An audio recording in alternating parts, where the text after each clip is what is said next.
Well, in that case, I think we should be ready to start.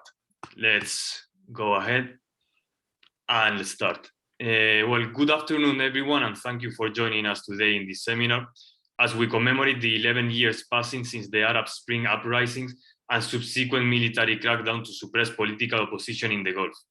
My name is Luis Zafa, and I will be moderating this event where we will discuss the impact that military intervention has had in Bahrain, given that the Saudi Emirati military incursion on the 14th of March 2011 across the Bahrain-Saudi causeway constituted the most blatant attack on the pro-democracy protests. A decade later, it transpired that these events marked a new era of unrestrained intervention by the counter-revolutionary forces who sought to destroy democratic or political progression in the Arab world. The military incursion of 2011 was therefore a prelude to a new era in the Arab world marked by absolutism. Now, the pertinence of discussing such matters has become more apparent following Russia's invasion of Ukraine, who are now at a grave risk of being subjected to this same authoritarian rule. Of course, as human rights situation in Bahrain and the Gulf has continued to deteriorate, it provides a cautionary tale of what can happen if military force is used to undermine democracy and suppress political opposition. With particular reference to the Gulf region, this seminar therefore intends to explore the nefarious nature of military incursions as well as the consequences it can have for human rights in the political arena. With this context, our first speaker would be Ali Abduleman, but he is feeling unwell, and for that we wish him to be better in the future. And as such, our first speaker is going to be Ali Al-Fayez. Ali Al-Fayez is a prominent Bahraini human rights defender and a voice for freedom and rights.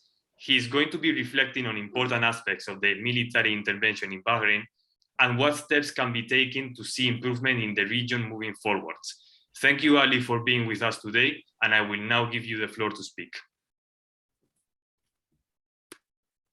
You are muted, Ali. You are muted at the moment. Bismillah ar-Rahman ar-Rahim. Thank you very much. It's been 11 years since the Saudi Emirati intervention militarily in Bahrain. And this intervention was a decision that was made between regional and international stakeholder with the ruler of Bahrain. Lately, we read some emails that's been leaked through WikiLeaks that ruler of Bahrain asked the Saudi Emirati soldiers to shoot for killing, shoot to kill. That's exactly what he asked them to do. At that time, before the Saudi Emirati troops enter Bahrain, there were meetings between United States, Saudi, Qataris, and the rulers of Bahrain, discussing a political dialogue between the opposition and the Bahraini authority. Now that happened 24 hours before the troop comes in, which gives us an indication it wasn't real and they were not aiming for a dialogue. The decision was made between those parties. A couple of days back, we heard the ex-foreign minister and prime minister of Qatar, Hamad bin Jassim, saying he had a phone call with Sheikh Ali during the meeting between Saud al-Faisal and the ruler of Bahrain, and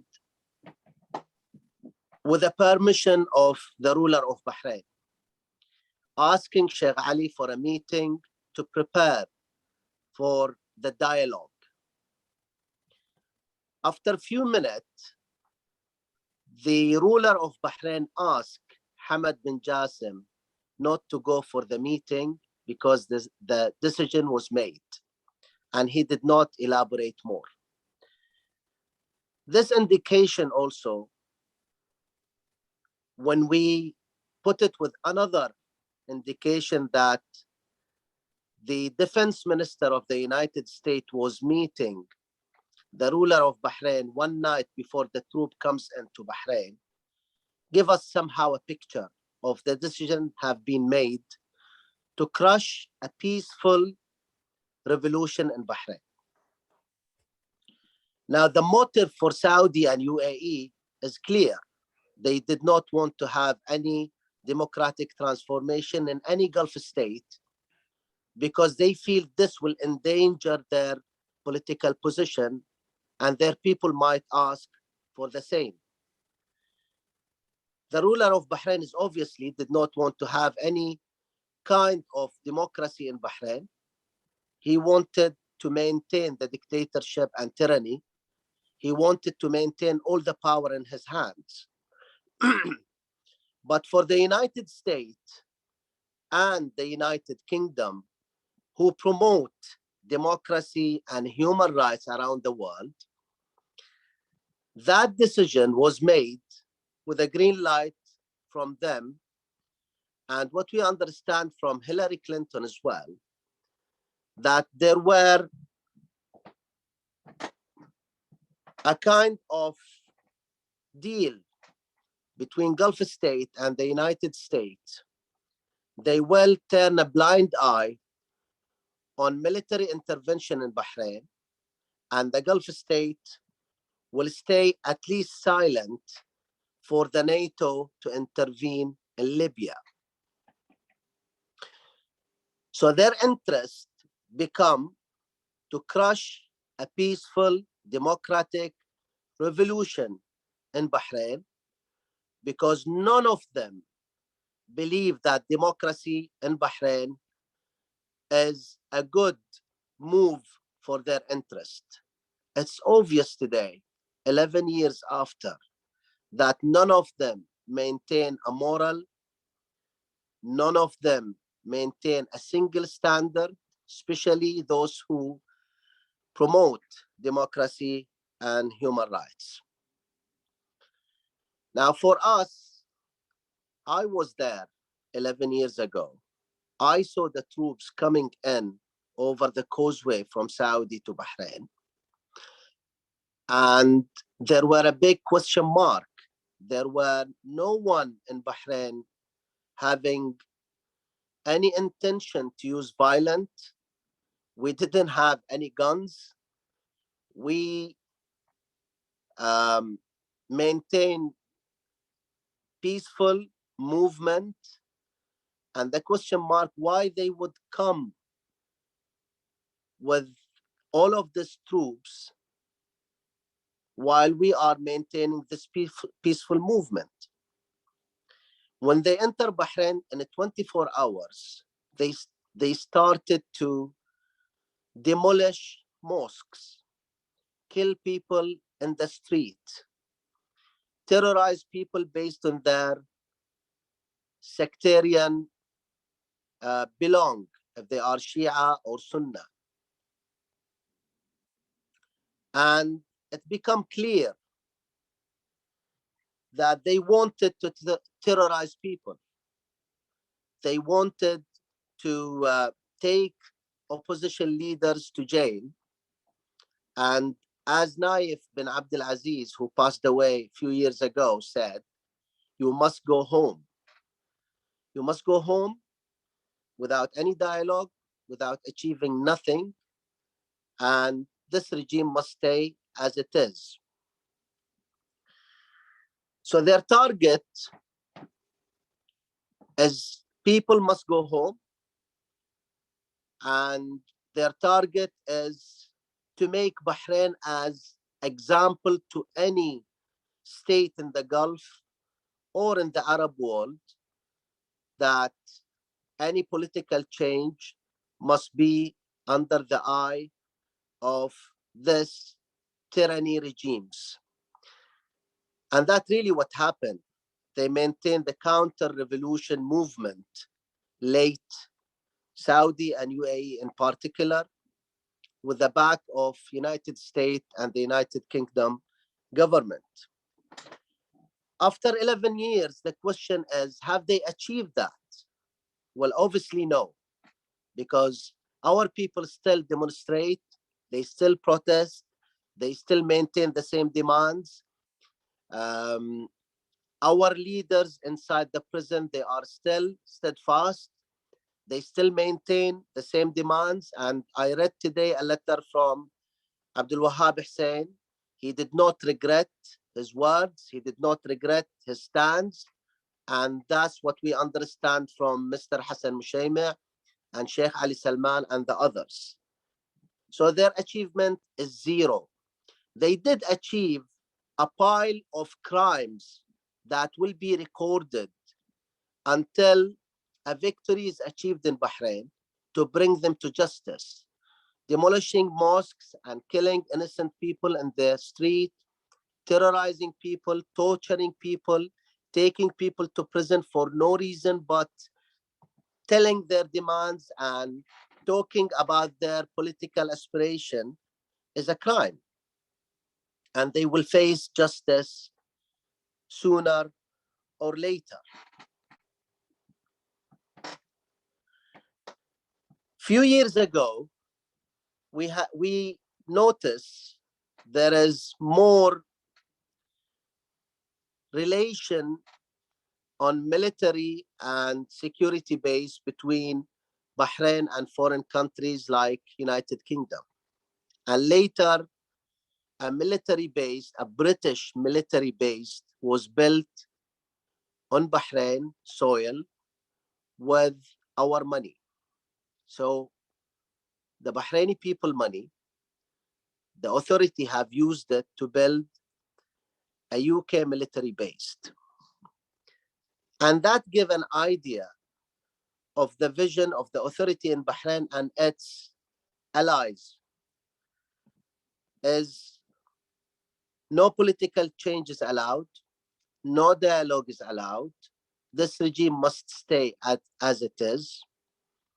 And stability and security of Bahrain, in their vision, is the stability and security of the current regime, not the stability and security for Bahrain as a whole, for the citizen of Bahrain. We believe what's required to have stable and secure country is to have a regime, a political system that is built by the will of the people. The existing political system is a dictatorship. The existing ruler is maintaining all powers and all the power in his hand. And he is inviting all the foreign troops to come in because he lacks political and popular legitimacy in Bahrain. And therefore, he is inviting British, and now he's inviting Israelis to come in as well. So there is an Israeli Mossad and security forces, and soon military forces will be present in Bahrain. This is obviously will not help stability and security in Bahrain. What will help stability and security in Bahrain, to achieve stability and security in Bahrain, is to have a political system that is by the will of the Bahraini people, a government that is elected by the Bahraini people. And we believe the foreign militaries, be it American, British, Israelis, Saudi, UAE, is not helping that purpose, and they must go because their existing is illegitimate at all, and they are endangering Bahrain, because we've seen attack in Erbil a couple of days back. We have seen the intervention in Ukraine, and we don't want to see that happening in Bahrain. We don't want our people to be a victim for the interest of others. Our responsibility is to ensure this message is crystal clear to every stakeholder. Every stakeholder that would like to have a good relation with the Bahraini people, not the rulers who lack legitimacy, must understand this. Their military existing in Bahrain is illegitimate and they are not welcomed. And if those who promote democracy and human rights failed and betrayed their slogans, I think we should build another relationship with other stakeholders who might help Bahraini people to achieve their sovereignty, to achieve their independence, and to have their political system that speak their wills and maintain their security and maintain their rights. Thank you very much. Thank you very much, Mr. Al-Fayez. It was a very interesting intervention, especially given the fact that there are so many different origins to the military occupation in Bahrain at the moment, and especially given the role that foreign taxpayer money plays into it. For me, it's easier to think about the UK taxpayer money being used to ensure this military intervention of Bahrain and how dangerous that is for the overall human rights situation of Bahrain and the wider Gulf region. So yeah, thank you so much for your words. With this, I would like to introduce our next speaker, who would be Dr. Saeed Al-Shehabi. He is an authoritative and senior opposition figure of the pro-democracy movement in Bahrain and also a leading member of the Bahraini freedom movement. He is also a political analyst and a journalist who has spent most of his life in exile. Dr. Saeed, we look forward to your contribution, and I will now hand the floor to you. Thank you very much, Louis. Thank you, Ali, for your nice analysis. And of course, my thanks goes to my colleague, Stephen Bill, for sharing this platform with us. He has always been generous to give us some of his thoughts and to stand in solidarity with the oppressed people, which is one of the main sources of the inspirations we get in a world where you do not get much from the governments. And when we discuss the intervention in Bahrain 11 years ago these days, we look at yesterday's visit by Boris Johnson to Bahrain. I am sure Stephen will deal with that, but I just want to say briefly that it is just immoral. It is totally immoral for a Western leader to go and shake hands with a person who the world has seen what he did 40 months ago in October 2018 when he butchered one of his own citizens in a diplomatic building in Istanbul, the consulate. And this is, to me, I don't recall anybody doing it before, and it is unlikely to be done again. And it was recorded, documented, and there is nothing, no ifs or buts about it. Yet we see the prime minister of the oldest democracy in the world going and shaking hands and readjusting the world to accept this flagrant abuser and killer.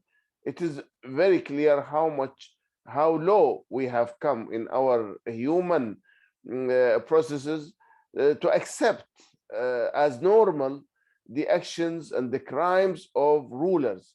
The same thing goes with Bahrain, with the Bahraini rulers. People who kill at will, who torture at will, people who demolish homes at will, who demolish places of worship at will, who ask and invite foreign powers to intervene at will. How can you justify living in a world with these people who have no standards of morality or political ethics?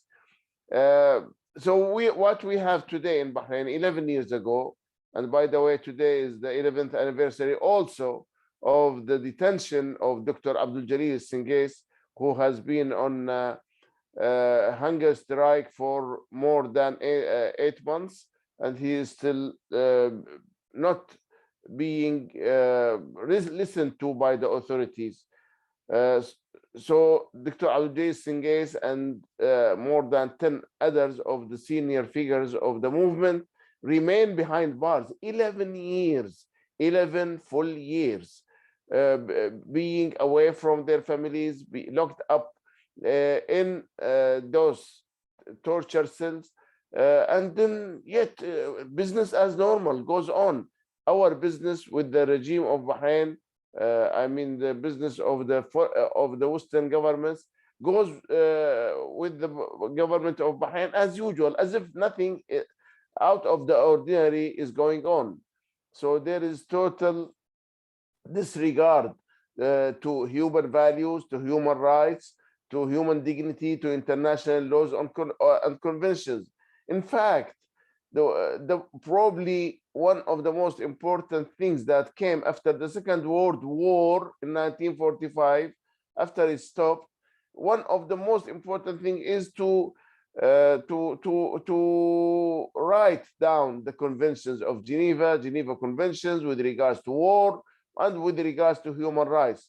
And the human rights issue became so prominent in the Western culture, especially during the Cold War with the Soviet Union, that it became, and we thought it became, deeply entrenched in the culture of politics of the Western governments. However, we can see that human rights are not really as fundamental as we thought they were.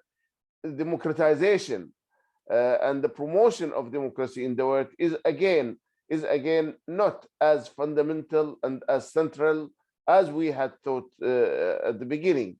And this is why when the Arab Spring was launched 11 years ago, the poor people of the Arab world in Egypt, in Tunisia, in Yemen, in Syria, in Bahrain, they thought that they would receive some moral support, at least, not material support, but moral support to their causes.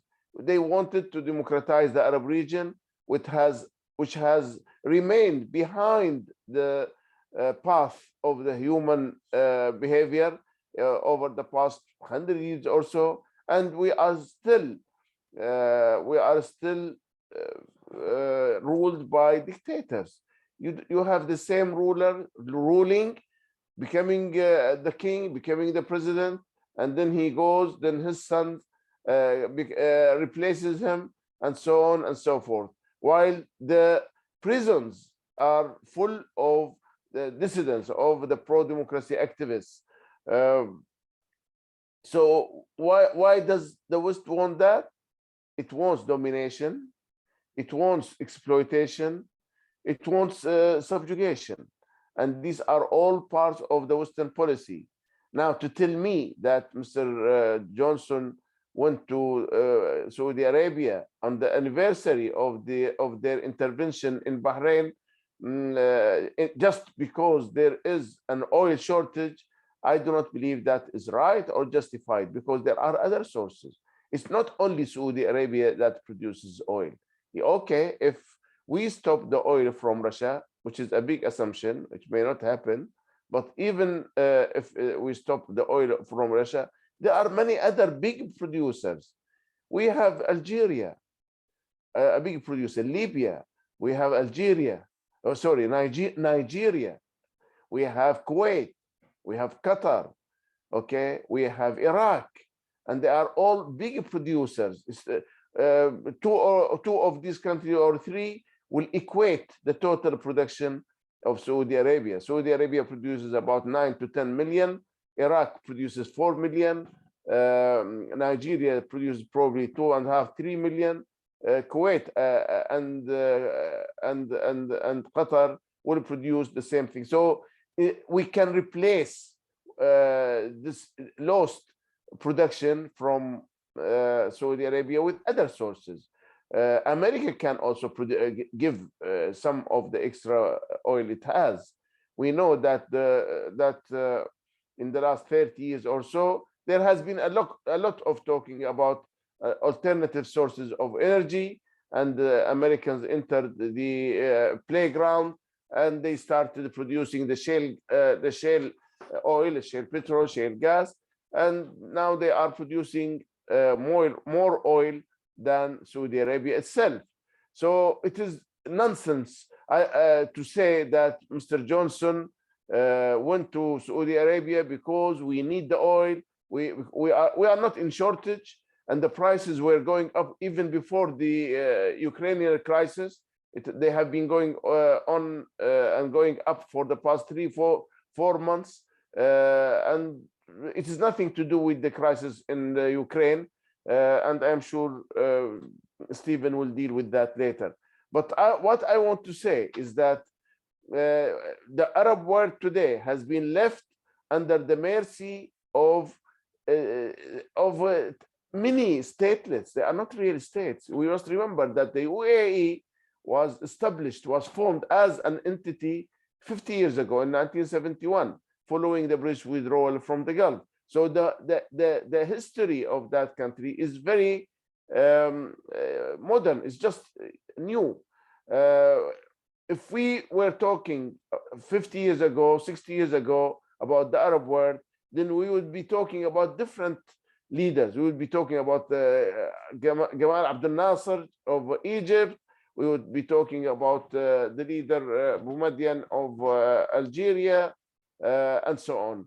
While now we are talking about midgets, about small politicians. We are not talking about real heavyweight politicians. We are talking about Mohammed bin Zayed and Mohammed bin Salman, both of whom have blood on their hands. Yet the West is ready to compromise its principles in order to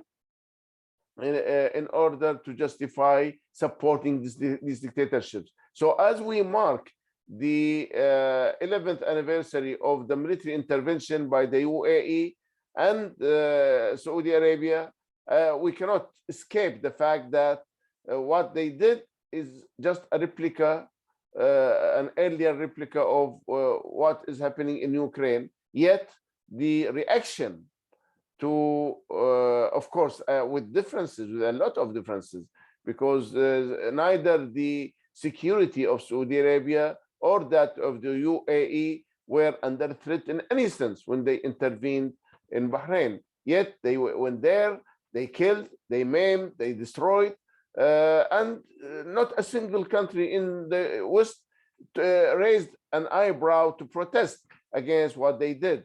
But our people had to pay the full cost. And then, is it only a problem, local problem to Bahrainis? No, I do not believe so. I think the problem in the Arab world is already affecting the world through terrorism, through sectarianism, through extremism, because you cannot continue to let the Arab world live under dictatorships. Because if you leave it to live under dictatorships, this leads to extremism. This feeds into terrorism and violence. This is what we don't want to happen. We do not want the world to suffer because of the failure of our political leaders in promoting democracy, in supporting pro-democracy activists and movements under any other name except the real name. The real name of the game is to keep the dominance over these countries because it suits them. It suits the rulers. It suits only the rulers. It doesn't suit the people. The people do not need it. They benefit nothing. They get nothing. The ordinary English person does not get anything out of Mr. Johnson's visit to Saudi Arabia. He doesn't, in theory, through the media, which is part of the political system, yes, there is a lot of outcome. In reality, there is none. There is no real income, outcome of the visit, material outcome. The prices of oil will continue, and the sources will always be available, not only from Saudi Arabia, but from the countries I mentioned. And it is a buyer's market. Still, it is a buyer's market, despite the shortage, well, the perceived shortage of supply, still it is a buyer's market where the buyer dictates the terms rather than the seller, and it will continue for some time. And we don't need to re-engage with killers and with torturers in order to justify our trips to them and to justify to the people on the wrong basis, on the false information and false narratives. So I hope that our people who are listening to us today do their best to uncover the truths behind the expanding the expanding empires of Saudis, of Emiratis, just because they have money. We should not entertain Mohammed bin Zayed of UAE or Mohammed bin Salman of Saudi Arabia to be international figures when they continue to commit crimes in Bahrain, in Yemen. We are marking also the 7th year of the war on Yemen on the 26th of this month. In a few days' time, it will be 7 full years of a war that has led to the worst humanitarian crisis in modern time. So with these words, I like to pinpoint the fact that there is a crime that is being covered, and there is a betrayal, a serious betrayal of the fundamental principles of modern statehood, democracy, and the human rights.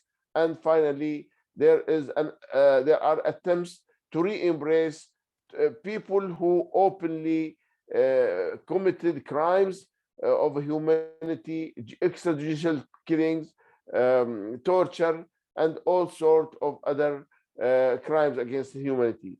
Thank you very much, and I wish you well.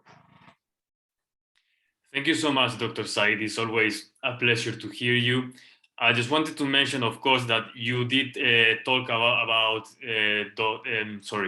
our PM bodies work in the international community at the moment not being the best. Of course, we already work together, and we know that this is a deep-seated problem in UK society. We have many MPs who do not really comprehend the situation in Bahrain at the moment. Of course, names that come to mind at the moment are Nigel Evans, people who go ahead and will dead us say that life in Bahrain is wonderful, that everyone enjoys human rights, that religion is free, you can be whatever kind of Muslim that you want. We all know that not to be true. And it's very hard to understand how these people who have been working directly with Bahrain for over 30 years still go on parliament and on record will say these things. So it's very, very important that people like you who actually have lived these consequences go ahead and say this. Without any further ado, I'm gonna introduce our final speaker, who is Stephen Bell.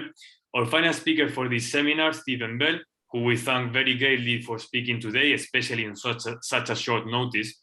He's a long-standing labor movement activist and part of the Stop the War coalition in the UK, which has been admirably dedicated to preventing and ending wars in Afghanistan, Iraq, Libya, and elsewhere. His knowledge regarding the use of military force, therefore, encompasses many different regions, and so we are extremely interested to gain insight from his unique perspective. Thank you so much, Stephen. The floor is now yours. Thank you, Luis, and thank you, the European Centre for Democracy and Human Rights, in putting this on, and all those who work in the background to create an opportunity for us to share our views. And of course, thanks to Ali and Said, who I always learn something whenever they speak. So it's a wonderful privilege to address you today. The essential root of military action against the population of Bahrain and other oppressed peoples in the Gulf, such as the Yemenis, is the continuing imperialist domination of the region.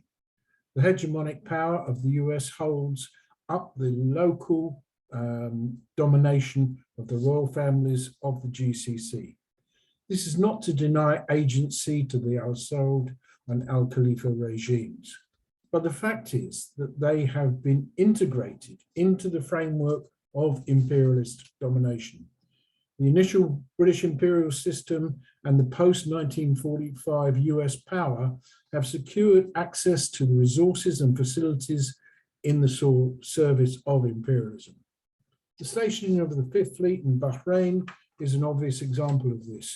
Equally, the signing of the Abraham Accords places Bahrain and the UAE in a set of alliances at the service of US foreign policy. A pattern of political dictatorship with a powerful security apparatus has been the general template for regimes aligned to imperialism. Let us not forget that the US government in 2011 waited until the inevitable overthrow of Ben Ali and Mubarak before abandoning them. Despite the incessant rhetoric about favouring the spread of freedom and democracy, which Said covered, US and British imperialism have defended the tyranny of allied regimes. In fact, there seems to be a preference for dealing with monarchies over republics. An extended family is more stable than any regime, however partially representative it may be. With such regimes, repression is an inevitable partner to the absence of a popular base. Not a surprise then to see that when the Al Khalifa regime opts for continued dictatorship in 2011, the US and UK governments suggest cosmetic adjustments to state power, dressed up in the language of reform. The immediate prospect is of the continuing imperialist investment in the Gulf stability.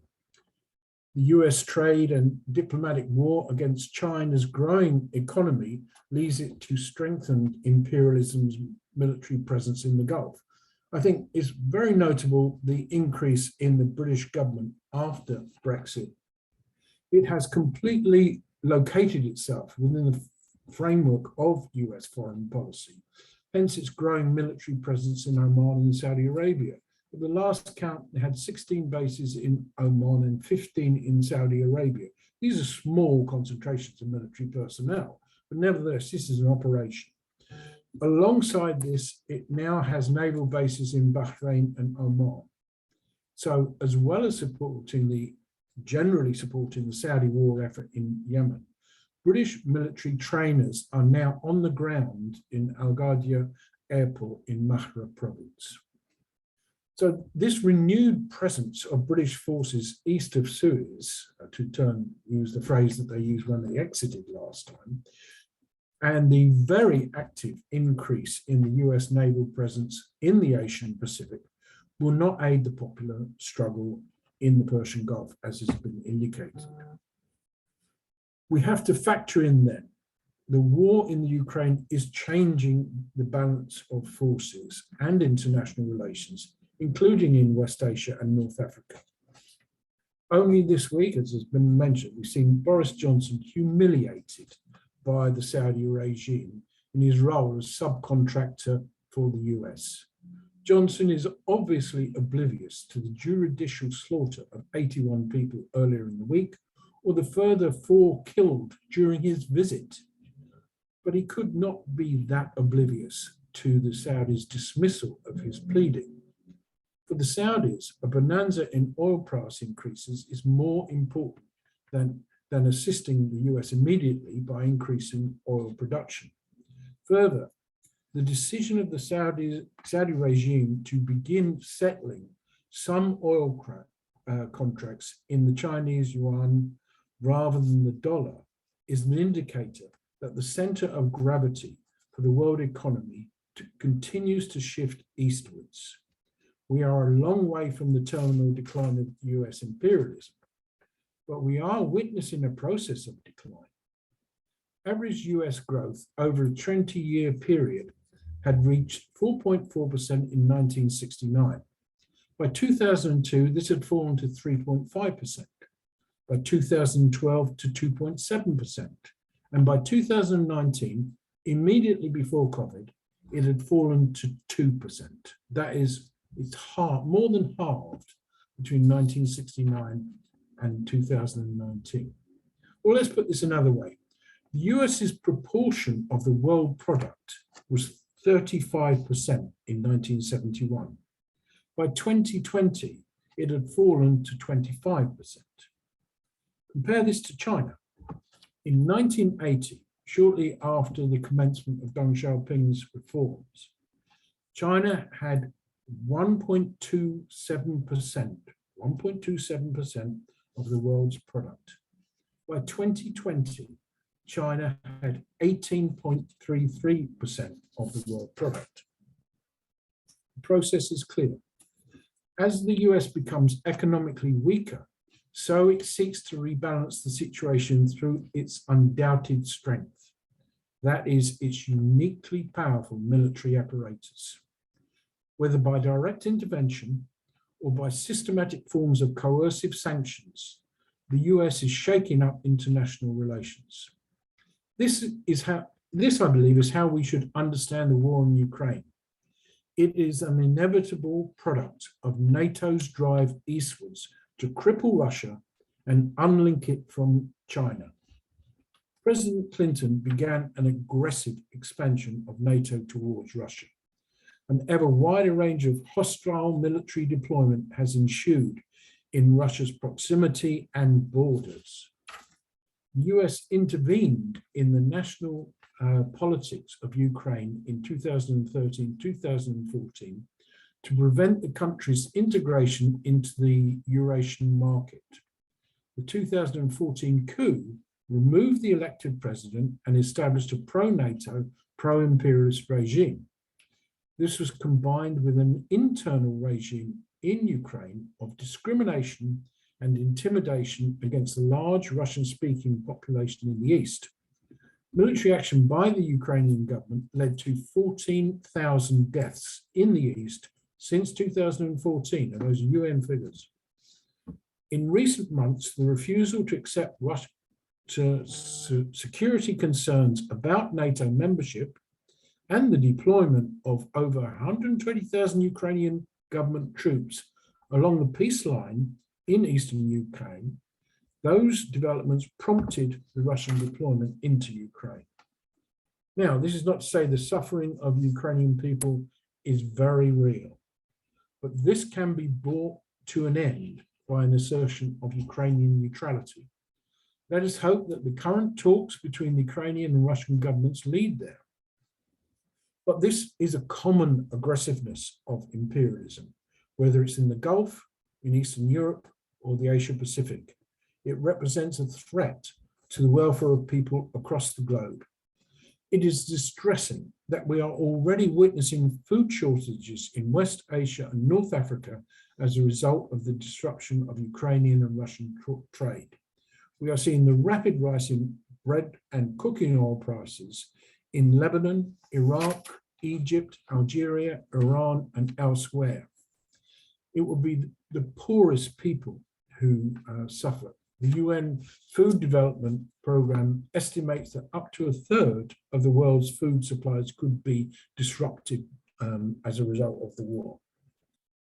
Yet for those of us living in the global north, most of this suffering is invisible. Our screens are full of Ukrainian refugees alongside charred and broken buildings. This is a war which our media, politicians, and state institutions want us to focus on. A single narrative is presented of an incomprehensible and evil government and president in Russia. There is no complexity, only a monochromatic picture. Yet the same states denouncing Russia's lack of compassion or morality are engaged in supporting a ferocious war on the Yemeni people. Our screen's not full of the devastation of Yemen's infrastructure and cities, the fact that the Yemen national product has reduced by more than half in the course of the war. They are not full of the millions dependent upon aid, nor are they full of the fact that the Western powers and the Gulf states have cut aid to Yemen. Nor are they full of starving children who, according to UNICEF, are dying at the rate of 1 every 9 minutes. As we approach the completion of 7 years of slaughter on March the 25th, 26th, what hope is there for Yemen? The most recent Saudi offer this week and slightly earlier is to restart talks while maintaining the siege and the bombing of the country. And there's been a huge increase in the bombing of Yemen since October, when the UN wrapped up the group of eminent experts who were monitoring what was happening in Yemen. But as a favor to the Saudi and in President Biden's compliance in this, they wrapped up the only international body monitoring Yemen, and huge increase in bombing. NATO partners in the US, UK, Canada, Germany, France, etc., are not pressing the Saudis or the Emiratis for an end. They continue to arm them. They continue to provide political and diplomatic support.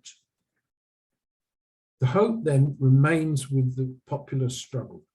The people of Yemen have resisted just as the people of Bahrain do. Justice does not balance on the immediate prospect, but on the righteousness of the cause.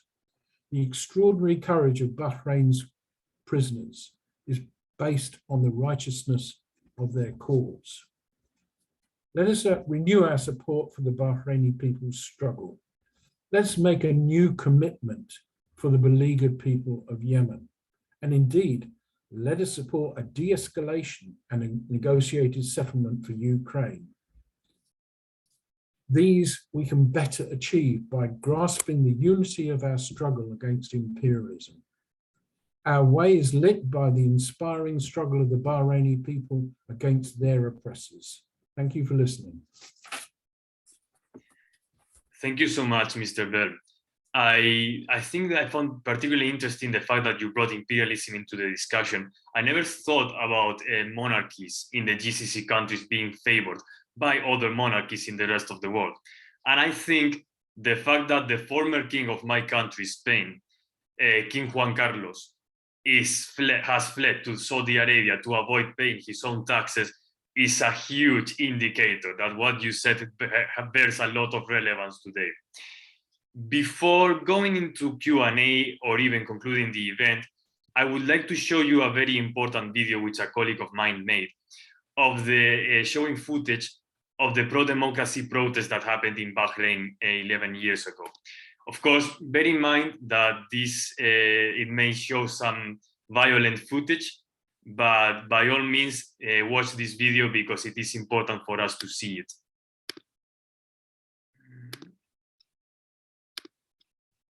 I don't think there's anything that can really describe it.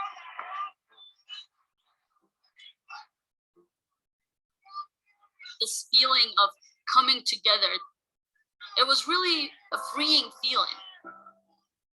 As if you were being held underwater without oxygen for such a long time. And then for the very first time, you come up above water and you get to taste what oxygen feels like. For the very first time, it was the largest protest in Bahraini history. It was almost 50% of the population.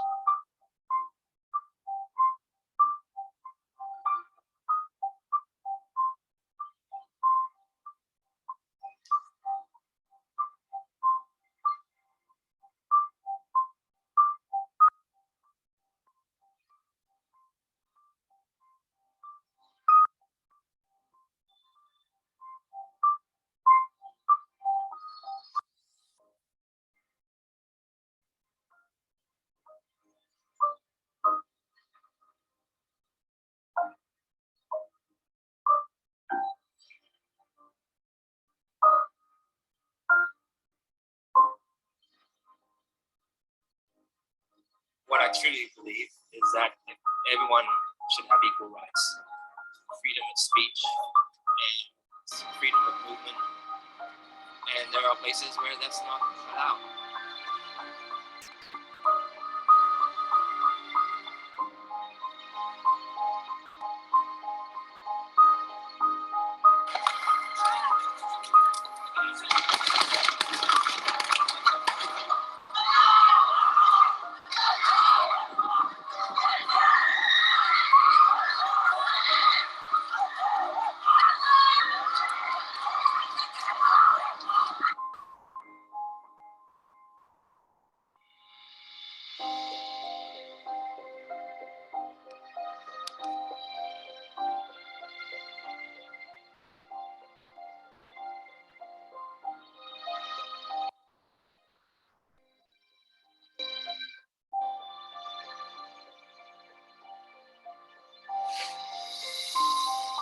deny any person their human rights is to challenge their very humanity.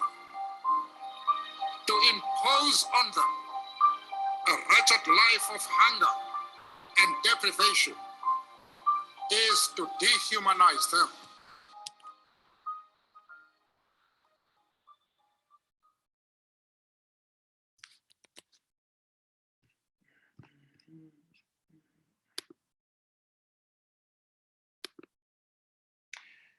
Very well. I hope you all enjoyed that video. It is very important for us to look at this kind of footage, as hard as it can be from time to time, because of course I'm going to say something that I have neither the years nor the titles to speak of Bahrain as the same way that our panelists have. But I do have the experience of someone who some months ago I couldn't locate Bahrain on the map. And I think that is a problem. I spoke some months ago to this professor of Westminster University, Dr. Aidan Hekir. He teaches political science. And he has this practice of showing his students pictures of Pearl Roundabout with all the people protesting. And he asked his students, do you know what this picture is? 99% of his students, just like me back in November, wouldn't know what to respond. They didn't know what Pearl Roundabout was, where Bahrain is in the map. And that, of course, is a problem, because it is very easy for us to see any form of military totalitarianism when it's close to Europe, when it happens maybe in an English-speaking country. But when it comes from a small country in the Gulf, with people just like us who want to enjoy the same freedoms we have, we do not know them. And I think, of course, it's not a conspiracy effort to say that there are efforts behind making sure this is the status quo, that nobody knows what went on in Bahrain. We don't even have to go further. This weekend, we are going to have Formula One in Bahrain, and we all know the concept of sports washing, which is a wonderful way of casting a smokescreen in the horrendous human rights violations that countries in the GCC have, and naturally Bahrain has as well. With this, I would like to begin our Q&A session, and I will begin it by asking a question myself to Ali. I'm going to ask a subjective question rather than a technical one. You said earlier that you were in Bahrain when the military incursion happened. How did it feel, just as a citizen? How did it feel seeing very close by just how fragile democracy and rights can be when in front of totalitarianism and the ignorance of the international community?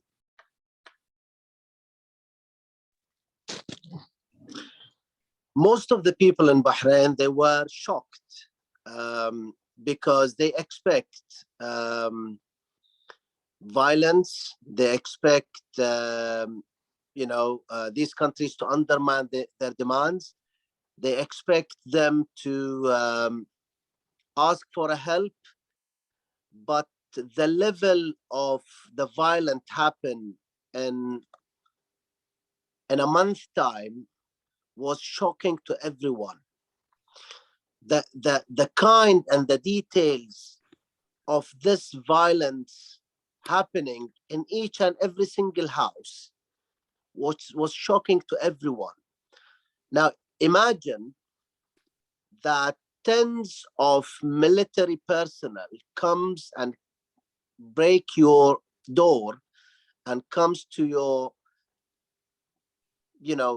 bed while you are uncovered and probably half naked, and your family is too, your wife is too, and you see tens of peoples without any permission, without knocking the door, but they rather break the door just to make you feeling more terrorized. That's the experience of most of the people in a month's time. We felt that they wanted to not only humiliate us, but crush us psychologically. So we don't ever call for a democratic transformation. We never ask for our rights. That's the general feelings. That's not only me, that each and every single one. But at that time, the protests still continue. After a month's time, the protests still continue. And after 11 years, the protests still continue. Very well. I just received a question, which I think is very valuable from Karen. Karen is asking, and I assume she's asking to all panelists, did the Arab Spring achieve anything? After the protest, the repressive rulers are still in power. What do our speakers think about this question?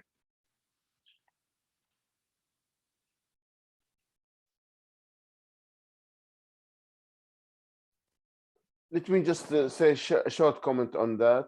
This is exactly what I said earlier when I spoke, and I thought that the Western countries do not want, this is the problem. The problem is that the West does not want democratization in the Arab countries for 2 or 3 reasons. One of the reasons is to ensure that they have the full control of the pumping of oil, both in volume and the prices. The prices and the level are under control.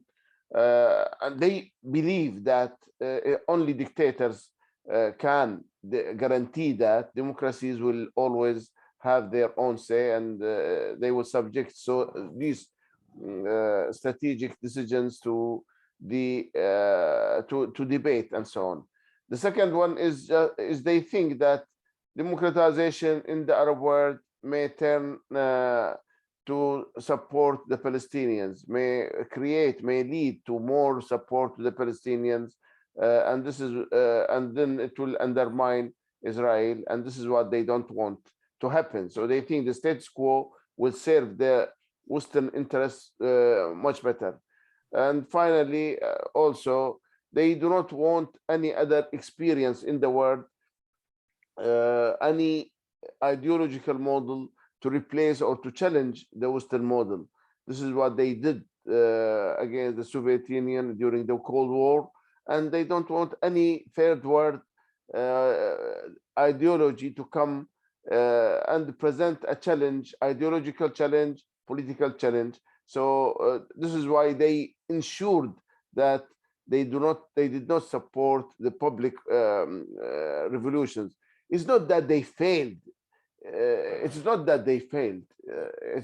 Of course, if the whole Western world come together and supported those regimes, the people were not engaged in violence. They were peaceful people. So the results is foregone that yes, they will be overpowered by the regimes and their supporters. So it's not a failure. It's what it has achieved. It has achieved self-realization. It has achieved some awareness, and of course, I'm sure it has put the seeds for future movements. Very well, Dr. Said, thank you for answering that question. We are receiving quite a lot of questions, so I'm gonna just choose a couple of them because we are already over time. Jeremy asks, why has NATO intervention in Libya more important to the US than shielding the pro-democracy movement in Bahrain from suppression? I think maybe Mr. Stephen Bell, you would be able to answer that question properly.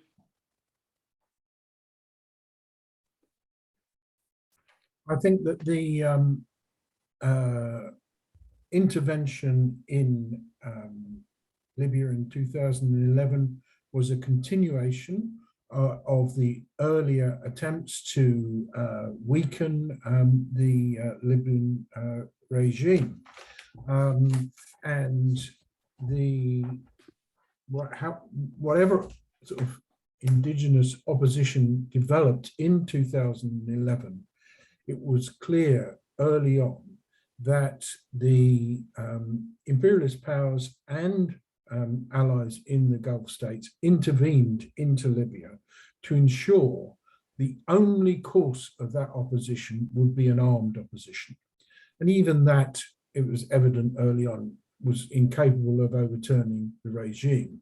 So that NATO engaged in a process of regime change, subordinate from the Gaddafi regime into the chaos that remains in Libya today, 11 years later. Their real beef with Gaddafi, despite the fact that in his later years he definitely attempted to accommodate with the imperialist powers. Their real beef was the fact that he had used the oil wealth in Libya to raise living standards. According to the UN Human Development Program, Libya had the highest per capita living standards in Africa at the time of 2011. And of course, his government continued to pursue a relatively independent foreign policy. And that was not acceptable. Not the form of his political rule, but the fact that he had achieved a degree of Libyan independence, and that was what was unpalatable. In terms of Bahrain, I agree with what Said said earlier. For the West, the issue is not democracy, it is not freedom. It is exactly the relationship to imperialism. Are you prepared to work with the United States, or are you insisting on pursuing your own path? And the Bahraini regime is prepared to work with the United States. So it will be encouraged and supported in crushing the popular struggle. This is not to mean that the popular struggle will inevitably be defeated. We know that is not the case, and that small nations throughout the world have achieved their freedom despite the levels of repression. But the distinction between the attitude of the US and NATO powers is exactly based on, is this regime malleable, or is it insisting upon defending its people before our interests? Very well, Mr. Stephen Bell. Thank you so much for answering that question. Without further ado, I'm just going to go ahead and conclude the event right now, because as I said, we are already over time. I'm just gonna say that, of course, 11 years have passed since the Arab Spring uprisings and the subsequent military crackdown in the Gulf. But as our speakers have highlighted, its ongoing consequences are still pertinent today, as people continue to be subjugated to absolute rule, dictatorship, and repression.